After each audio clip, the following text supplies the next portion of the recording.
Millionaire arrived home unannounced and saw the maid with his triplets. What he saw froze him. In New York's underworld, the name Alexander Moretti was spoken in whispers, mixed with fear. He controlled the ports, the streams of dirty money, the deals that never appeared on paper. Enemies called him heartless. Allies called him a man who never failed. Those who betrayed him never lived long enough to tell their story. But all that power collapsed on a bright afternoon 14 months ago. Helena Moretti, his wife, was shot dead in broad daylight. Their car had just stopped in front of a kindergarten gate when the bullets tore through the air. Helena had no time to think, no time to be afraid. A mother's only instinct was to lean back and shield the 3 little girls sitting behind her. When her body slumped over the steering wheel, blood spreading across the driver's seat, the 3 girls were still alive. Not a single scratch. Ava, Sophia, Lena. 4-year-old triplets with softly curled black hair and brown eyes exactly like their mothers. Alexander was in Chicago when he received the call. He does not remember whether he screamed or how long he stood in silence. He only remembers the moment he saw Helena lying in her coffin, her face cruelly peaceful, as if she were only asleep. That day, more than Helena was lost. A part of the 3 children's souls died with her. After the funeral, the silence began. The 3 children spoke to no one. They did not cry. They did not smile. They did not react. They held each other's hands and sat for hours staring into empty space as if this world had ceased to exist. Alexander did everything a man with unlimited power could do. He invited the best child psychologists, specialists from Europe, therapies so expensive they could have bought an entire building. He took his daughters everywhere, from Disney World to private islands in the Caribbean. He bought pets, built toy castles, and turned the garden into a child's paradise. Nothing changed. The 3 little girls remained as silent as shadows. In desperation, Alexander turned to the only thing he truly understood: violence.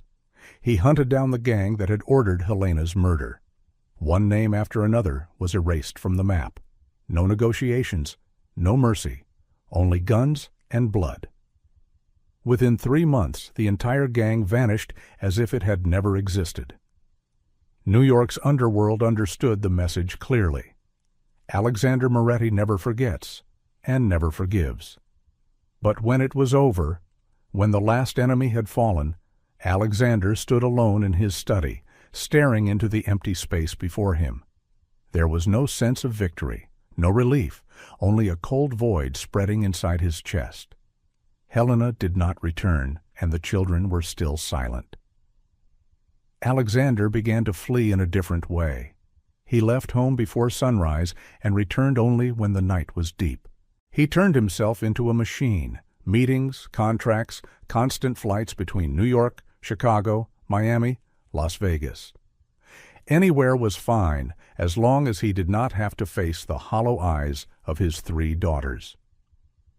The seaside mansion, with 15 bedrooms, a swimming pool, and a tennis court, became the most terrifying place to him. Not because of enemies, but because every corner of the house reminded him of what he had lost. Alexander Moretti, the man who once made the entire underworld tremble, was now powerless before 3 small children. And it was in that emptiness, when he no longer believed in money, no longer believed in violence, when he no longer knew where to run, that fate quietly placed a completely different kind of person at the iron gates of the Moretti estate. A woman with no power, no money, but carrying something Alexander had lost long ago. Her name was Clara Reyes. From the moment the bus stopped at the roadside, Clara knew she did not belong here. Security cameras were mounted everywhere. The fences were high, thick, and cold, like a boundary between 2 worlds. She had not even reached for the doorbell when the gate opened automatically. They had been watching her for a long time. Clara swallowed and stepped inside, one careful step at a time. The stone-paved driveway leading to the mansion was long and straight, as if deliberately stretching her fear. Two men in black suits stood waiting at the main entrance. Their eyes passed over Clara without emotion. Beneath their jackets, she could clearly see the outlines of guns. A voice inside her whispered, "Turn back. This is not a place for you." But Clara did not turn around. She needed this job. She needed the money to pay a lawyer for her brother. Fear was a luxury she could no longer afford to carry. Inside, the mansion was even colder than she had imagined. The ceilings soared, crystal chandeliers. Marble floors polished so brightly they reflected her pale face. The silence was suffocating, as if the house were holding back something far too heavy. Clara was led into the living room, where Mrs. Agnes was waiting.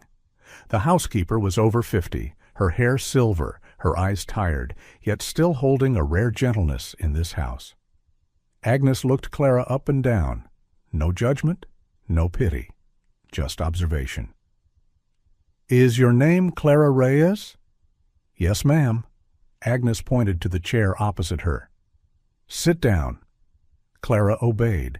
She placed her hands on her knees, trying to keep them from trembling. Agnes was silent for a long moment, then asked directly, her voice low and quiet, "Are you afraid?"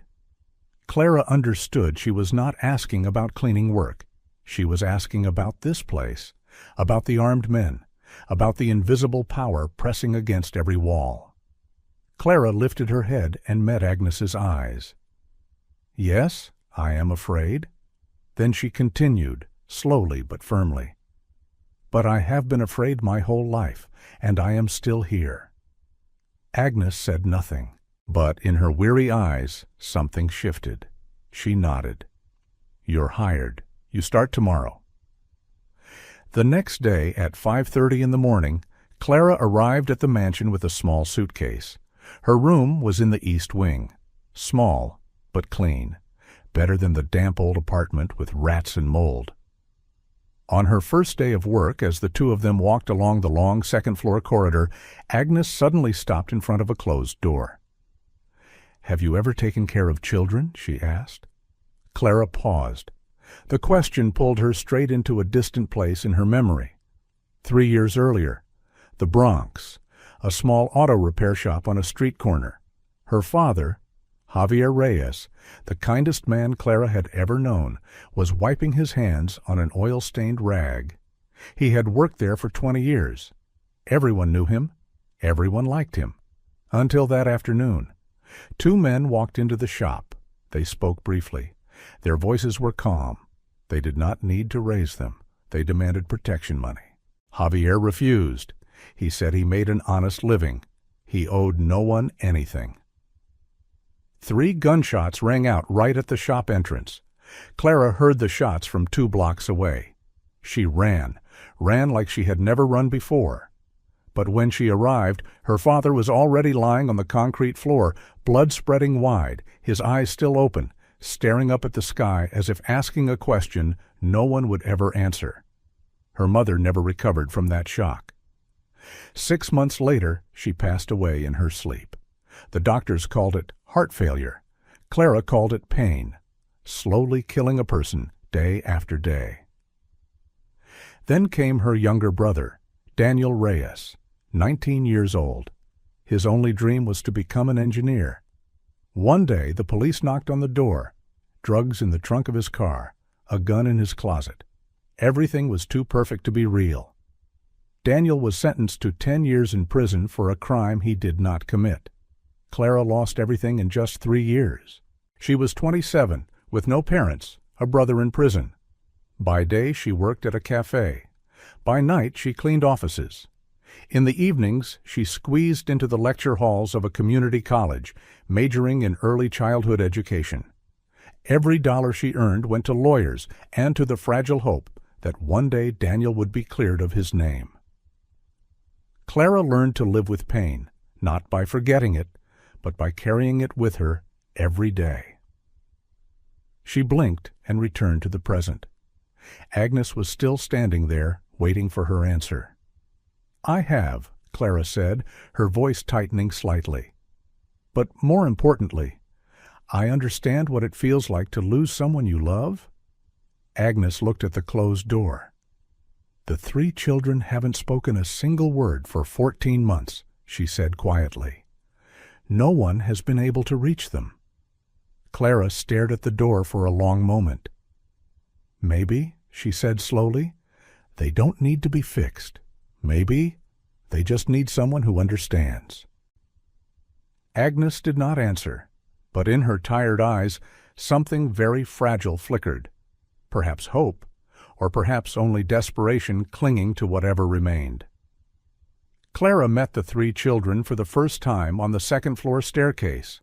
She was following Agnes down the long corridor when she suddenly felt a strange presence, not a sound, not a noise, but the unmistakable sensation that someone was watching her.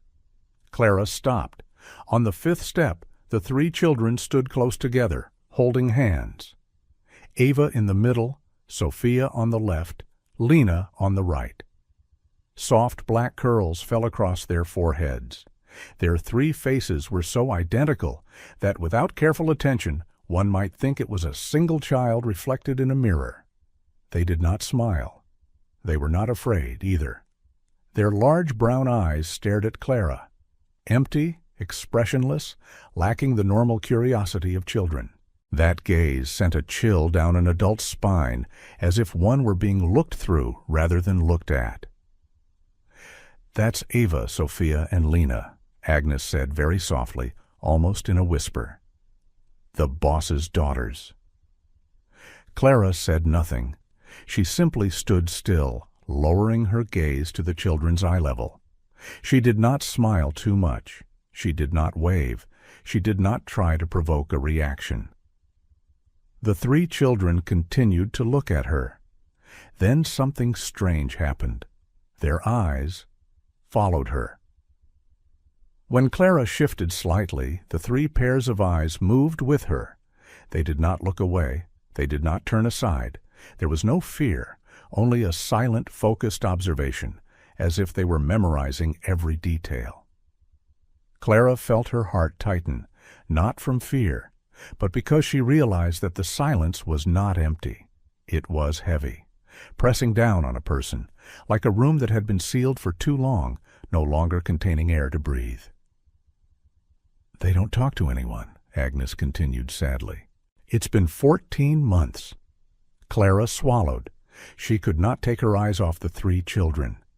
In that brief moment, she saw an image of herself 3 years earlier, standing before her father's body, unable to cry, unable to scream, with only an infinite void opening inside her. Clara lowered her head slightly, not as a greeting, but as a silent acknowledgement. "I see you." The 3 children remained standing there, holding hands, saying nothing. But for the first time in 14 months, their eyes had chosen to stay with a stranger. During her first week at the Moretti estate, Clara did nothing special. She did not ask questions. She did not approach the 3 children. She did not try to draw their attention. She simply did her job, dusting, vacuuming carpets, folding clothes, wiping the stairs, cleaning rooms so vast they made one feel lost inside them. But there was one difference. Clara did everything as if the house itself were wounded. She moved more slowly than necessary. Her hands rested gently on surfaces as though she were afraid of hurting them. When wiping the stair railings, she did not pull hard. When folding the children's small dresses, she smoothed every crease as if touching something fragile. And she sang, not loudly, not clearly articulated, just old melodies, softly, like breath. Songs her mother used to sing while she was alive. Songs that did not need a listener, only a singer. Her singing drifted through the vast mansion, not breaking the silence, but blending into it. The first 3 days passed like this. On the 4th day, while Clara was wiping the second-floor stairs, she felt something change. Not a sound, but a presence. As if someone had been standing somewhere for a long time.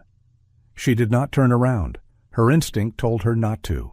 She continued cleaning, continued singing, her voice steady, neither deliberately gentle nor deliberately cheerful. Just herself. 5 minutes passed. 10 minutes. 20 minutes. Clara did not look, but she knew. Ava was standing there. The little girl stood in the doorway, one hand gripping the doorframe, her brown eyes fixed on Clara as if memorizing every movement. Clara did not smile. She did not call her name. She did not turn around. She simply continued to be there. When Clara finally glanced lightly to the side, the doorway was empty. Ava had vanished.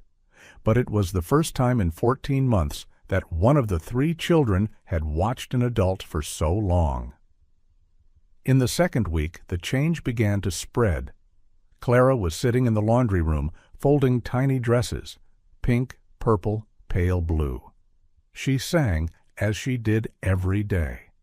The space was so quiet one could hear the fabric brushing against itself. Then came very soft footsteps. Clara did not look up. A small shadow appeared at the edge of her vision. Sophia stepped into the room and sat down on the floor about a meter away. The little girl did not speak, no expression. She simply sat there, watching Clara fold each dress. An hour passed. Clara still did not look directly at Sophia. She kept a very faint smile on her lips, as if smiling to herself, and continued to sing. Finally, Sophia stood up and walked out. Before disappearing, she turned back to look at Clara once, very quickly. The next day, Lena appeared. She did not enter the room. She only stood in the doorway, her head tilted slightly to one side, listening, like a small bird trying to understand a melody coming from far away. Clara's heart beat faster, but she did not show it. She understood one thing very clearly. If she rushed, everything would shatter.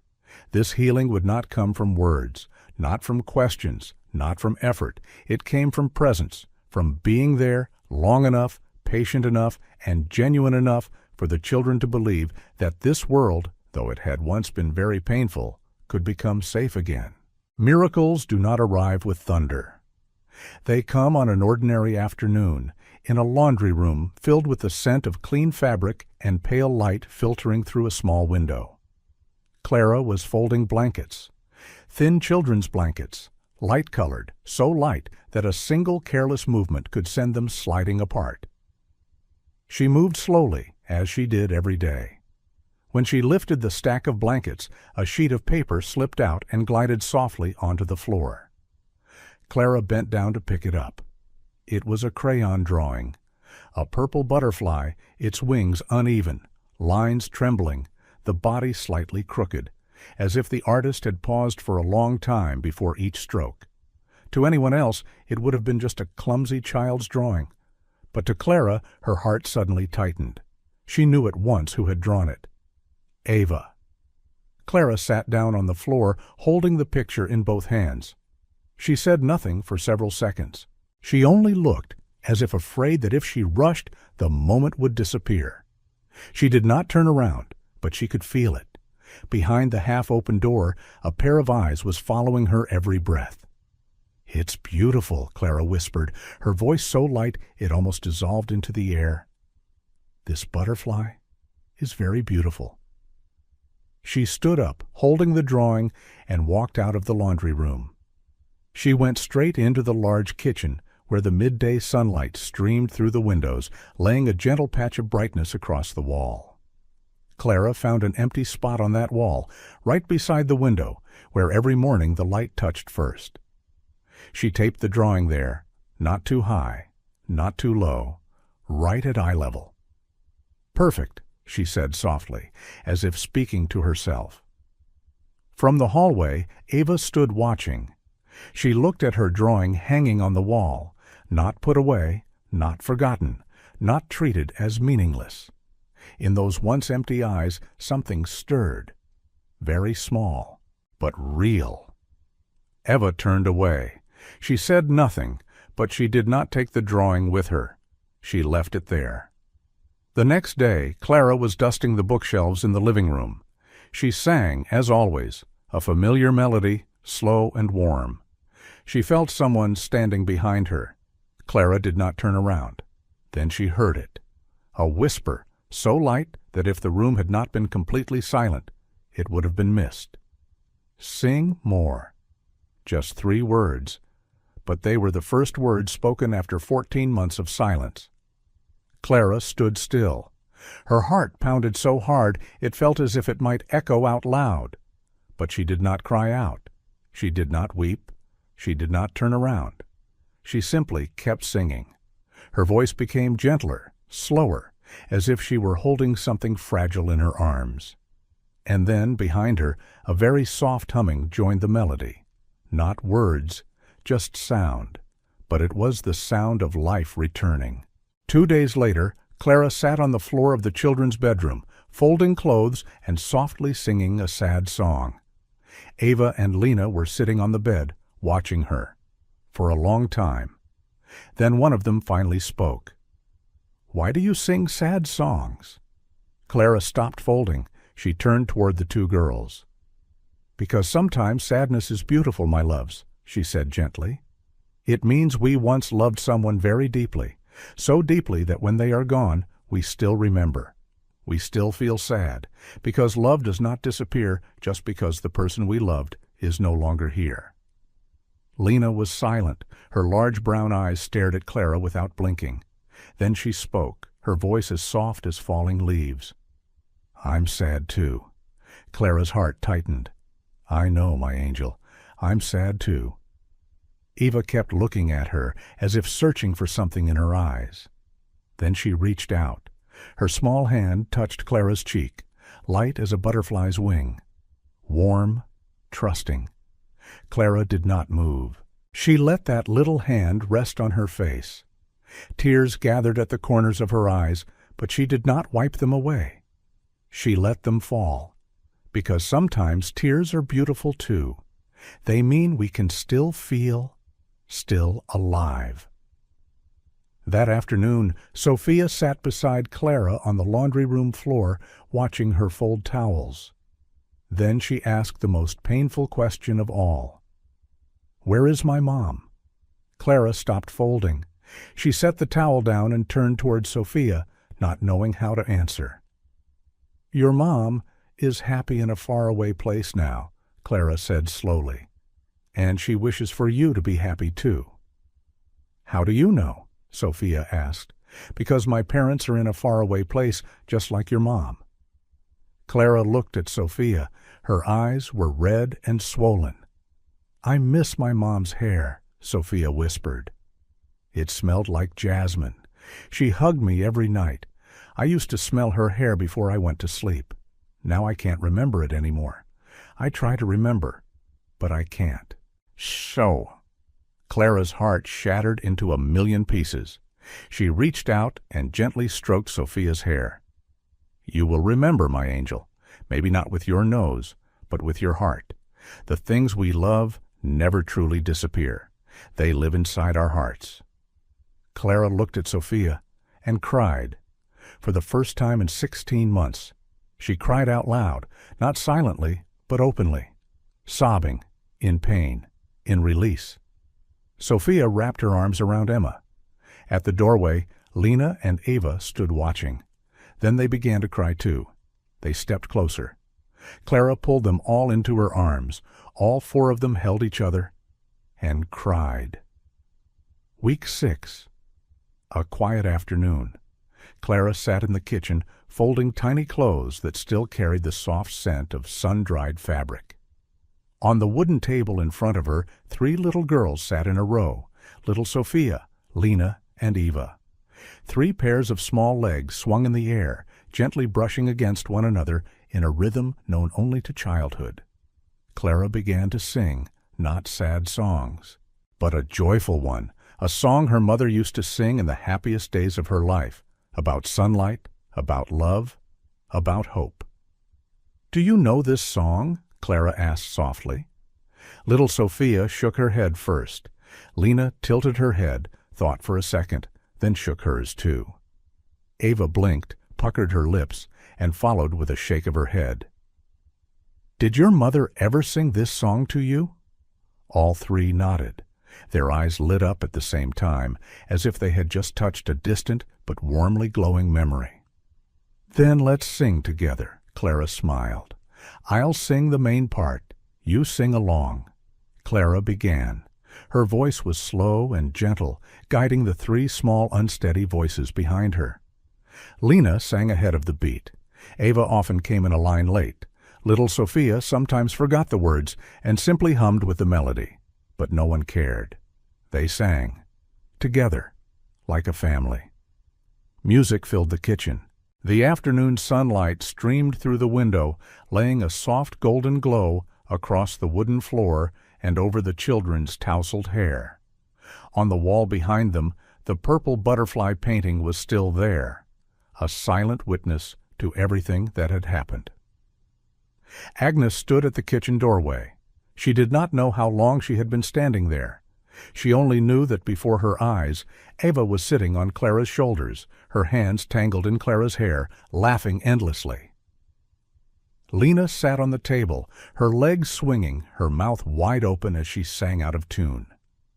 Little Sophia sat close to Clara, hugging her cloth doll tightly, singing softly, but with deep concentration. And Clara... She folded the tiny dresses, smiling, singing along with the three girls, calm and gentle, as if this were something she had done her whole life. The afternoon light poured in, bathing everything in gold. The purple butterfly on the wall was still there, a witness to a miracle. Agnes raised her hand to cover her mouth. Tears slid silently down her cheeks. She stepped back from the doorway, her hands trembling as she took out her phone and dialed Alexander. The phone rang, once, twice, 3 times. "What is it, Agnes?" Alexander's voice came through, cold and brief. "You should come home. I'm busy. You should come back now." A long silence followed on the line. What happened?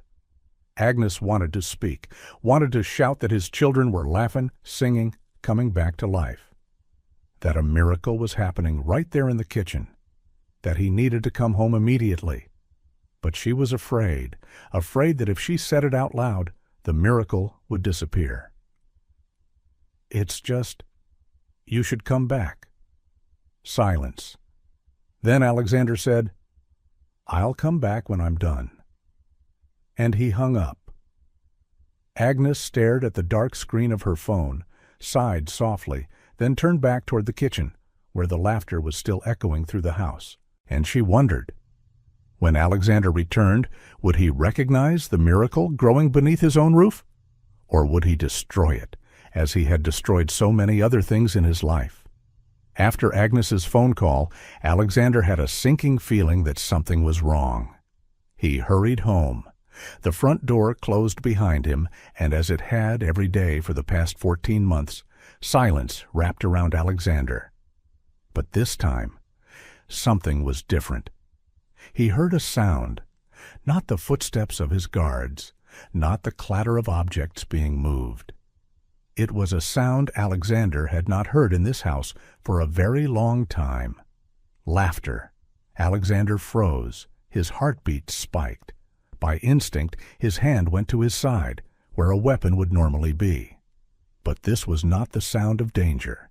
This sound was warm, fragile, so real that he was afraid that if he breathed too hard, it would vanish. He moved forward slowly, as if walking inside a dream. The laughter came from the kitchen, the place that had once been the heart of the Moretti family. He stopped at the kitchen door. His hand rested on the handle. For the first time in a very long while, the powerful man's hand was trembling. Alexander pushed the door open. Afternoon sunlight flooded the kitchen, washing everything in a warm, golden glow. Tiny dust particles floated in the air, sparkling like fragments of old memories.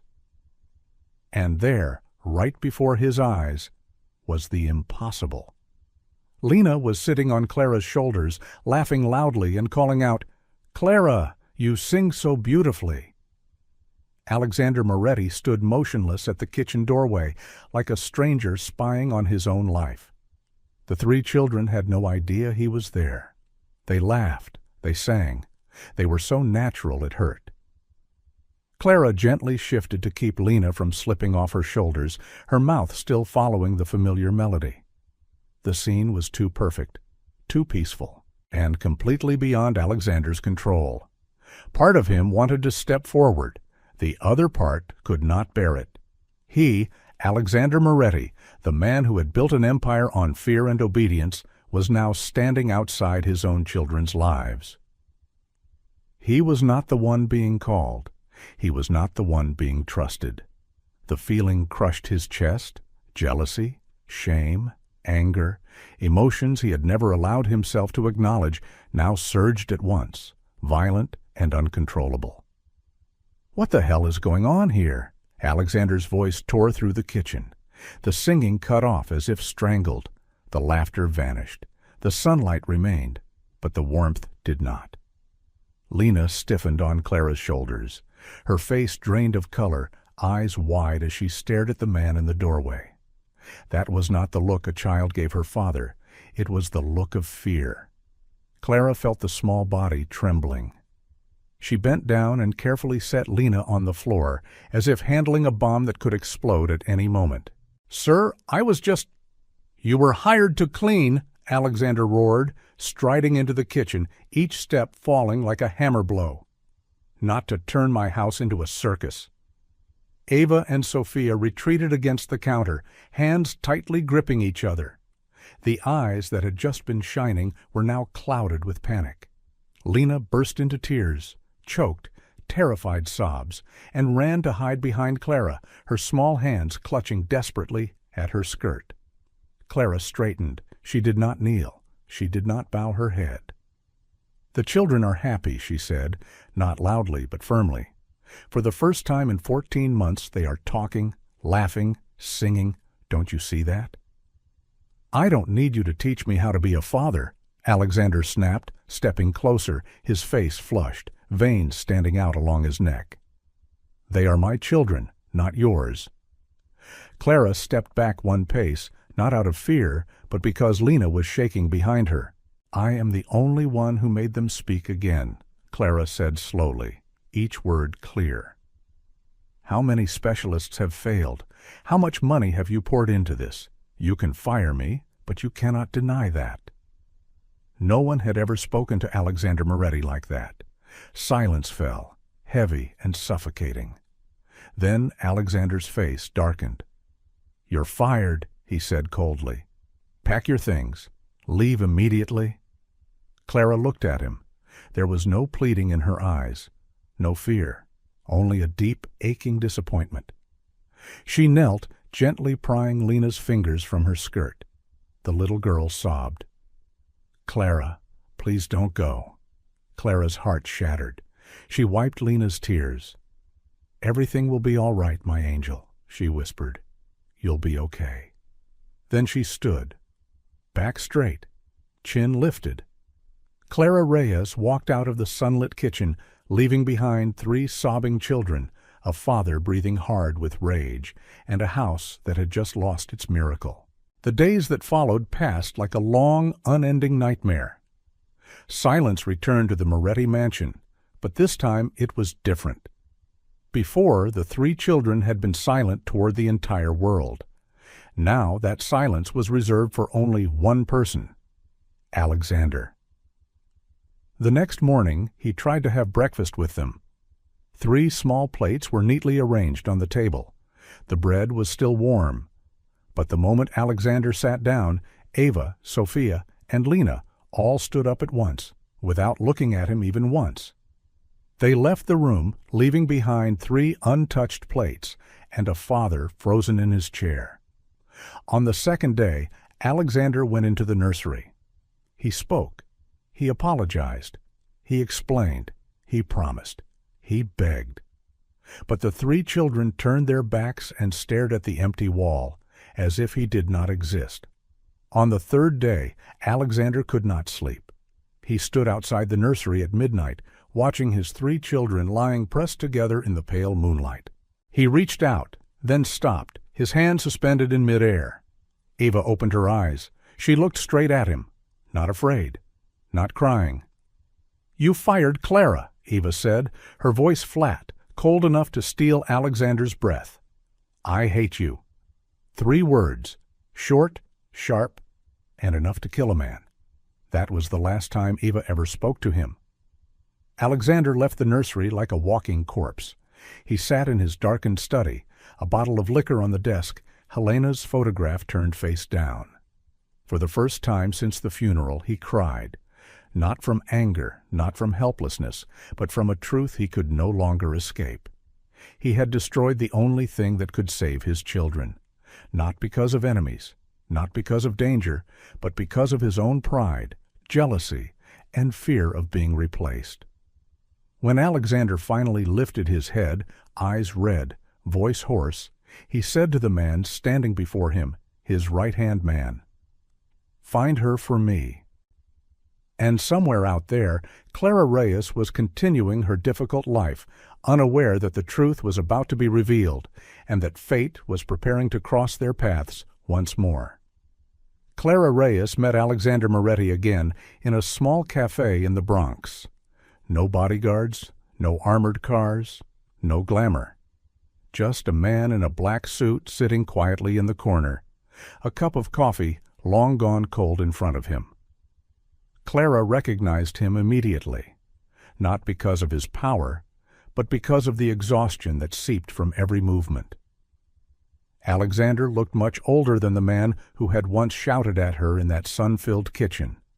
His beard was untrimmed, his eyes sunken, as if he had gone many nights without sleep. Clara wanted to turn away. But Mrs. Agnes had called her the night before, her voice trembling as she spoke about the 3 children, about the silence returning, about Eva's cold eyes, and Clara had not been able to sleep since. Alexander stood up when he saw her. He did not step forward right away, as if afraid that if he took even one step, Clara might disappear. "I need to talk to you," he said. His voice no longer carried command, only fatigue. Clara folded her arms. "You have 10 minutes." Alexander sat down, leaving distance between them, like strangers. "My children, they've gone silent again," he said. "The moment you left." Clara nodded. "I know, Mrs. Agnes told me." Alexander looked down at his hands. "They don't look at me. They don't speak to me. They hate me." Clara remained silent. "I know who I am," Alexander continued. "I've done unforgivable things, but with my children I don't know what to do." He lifted his head, looking directly at Clara for the first time. "I was wrong. I was jealous. I was ashamed that you could do what I couldn't, and I destroyed everything." Clara could not look at him. She turned toward the falling leaves outside. "I know about your father," Alexander went on. Clara turned back sharply, eyes wide. "You investigated me?" "I also know about Daniel," he continued. "Your brother is in prison for something he didn't do." Clara stood up. Tears fell, anger rising. "You have no right. You dug into my life. What do you want now? To bribe me? To use my brother to force me back? Who do you think you are?" "No," Alexander stood as well. "It's not like that. I will help Daniel, whether you come back or not. I have the best lawyers. I have connections inside the system. I can find who framed him, reopen the case, get him out." Clara searched his face for deception. She found none, only exhaustion, regret, sincerity. "Why?" she whispered. "You owe me nothing." "No," Alexander nodded. "But it's the right thing to do. I've done too many wrong things. The blood on my hands will never wash away. But at least I can do one right thing. Help an innocent man leave a place he never belonged." Clara looked at him for a long moment. "If I come back, you have to change. Truly change." "Tell me how." "Be home. Really be home. Not just drop in for 2 hours and fly away again. Eat with them, read to them, know their fears, their dreams. They don't need a mafia boss. They need a father." She paused, looked straight into Alexander's eyes. "Choose, Mr. Moretti. Your children or your empire. You can't have both." Alexander stood there, staring at her for a long time, and finally said, "I choose my family. Please, help me." The next day, a taxi stopped in front of the iron gate. The gate opened. Someone stepped out. "She's here!" The cry rang out from the second-floor staircase. Ava, the first word she had spoken since the day she had coldly said, "I hate you, Dad."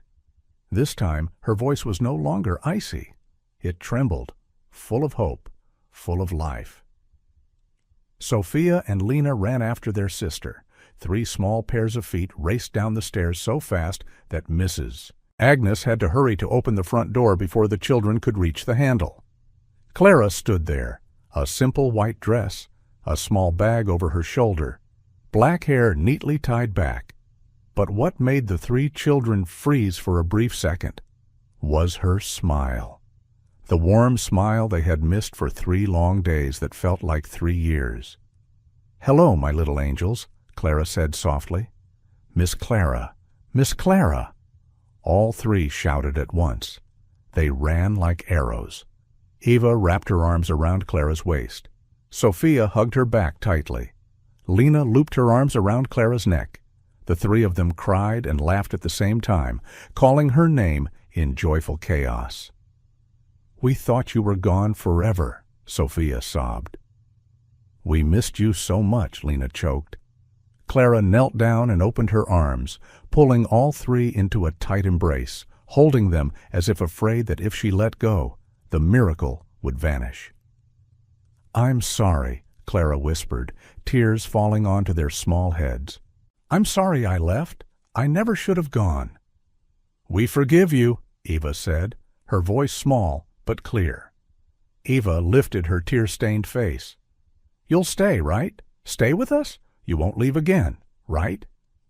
Clara looked up. Alexander Moretti stood in the living room. No suit, no gun, just a father with eyes red from sleepless nights. He nodded, slowly, firmly. Clara looked back at the children. "I will stay," she said. "I promise." Alexander stepped forward and knelt down to their level. "I apologize to her," he said, his voice trembling. "I asked her to come back because I love you, because you need her, and because I was wrong." Ava looked at her father for a long moment. There was no hatred left, only a child's cautious uncertainty. "You'll stay home too, right?" she asked. "Like Miss Clara?" Alexander's heart shattered and mended. "I will," he said, "every day." Lena stepped forward and placed her small hand in her father's. "Do you really promise?" "I promise," Alexander whispered. The 3 children hugged him.